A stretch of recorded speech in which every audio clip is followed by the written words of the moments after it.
Lakini pia fursa nyingine kujifunza mambo mapya.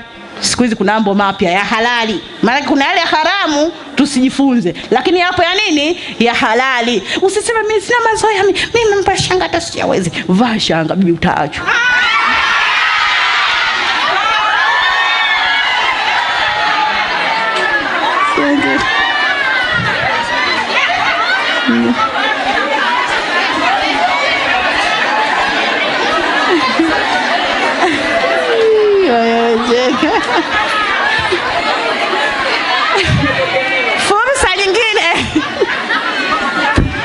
Fursa nyingine ambayo tusizipoteze.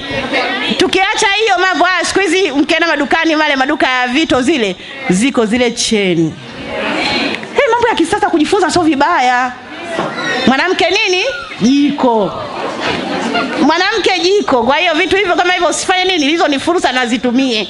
Lakini pia fursa nyingine, jamani, mtoke muone mnatembea na waume zenu. Mara ya mwisho kuongozana na mume wako wewe mwaka gani? Jamani, ndio maana anatuongoza kwa barabarani. Lakini wakati mwingine fursa itumie, bwana mume wangu tutoke jioni tuende kumsalimia shangani, mshike mkono. Si mume wako?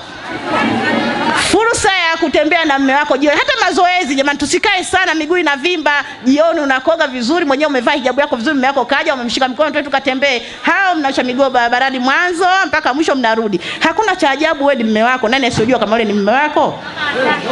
Fursa hizo jamani mzitumie. Hadha, asalamu alaykum wa rahmatullahi wa barakatuh. Muda umetuishia.